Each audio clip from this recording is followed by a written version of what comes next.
Dobar dan, izvolite. Dobar dan, a govorim s Srečko Srečkovičem? Tu sam, izvolite. Super. Kličem iz podjetja Sijaj d.o.o. Vaša viza je bila odobrena, tako da v bistvu mi bi z delom kar začeli že naslednji teden. Gospod Srečko? Ja, Z nami? tu sem. A potem dogovorjeno, pridete naslednji Naravno. teden in začnemo z delom. Naravno, dolazim. Hvala. Čudovito, se vidimo. Hvala, doviđenja. Lep vikend. Također, čao.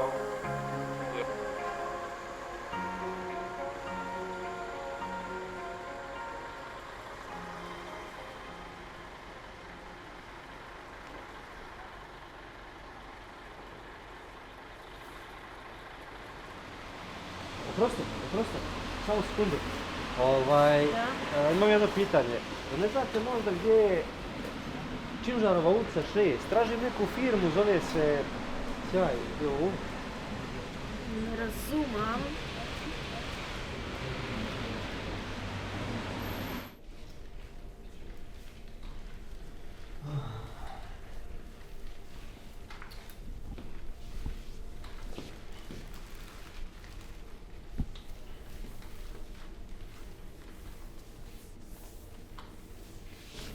Joj. Što mi je ovo trebalo? Štuđan govna da čisti.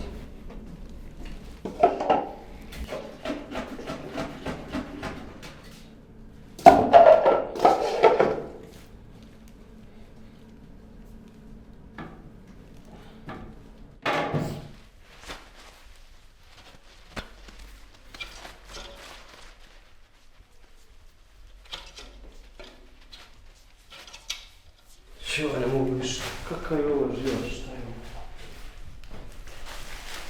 ovo? Odmorim. Alo, Srećko, ne pa čemu je stara za to da ti meni sediš na poslu? Šta ti pričaš? I ona prošla 2 mjeseca mi nije isplatio.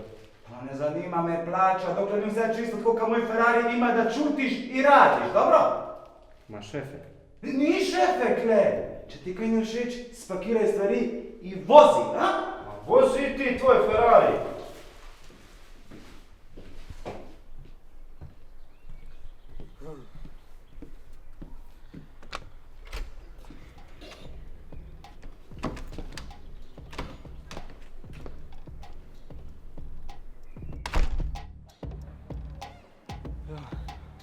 Dan.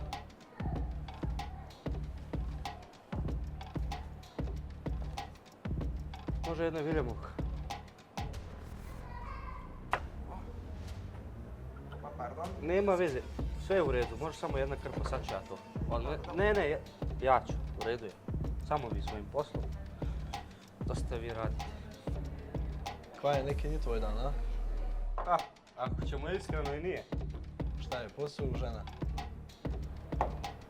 Došao sam u neku novu državu da tražim sebe, da nađem neku novu želju, da nađem neki smisao ovog života i evo doživim dan da me gazda izbaci iz firme. Radim ko konj.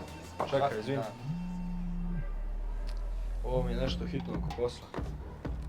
Evo što se tiče tebe, ti si dobar momak, za takve uvijek ima posla, tu je moja vizit karta. Hvala. Taj evo za piće. Evo. Hvala. Ajde, čao. Ja prosam. Gospodo, ključevi. O, hvala. Ništa. Ja prosam pojete. Ja?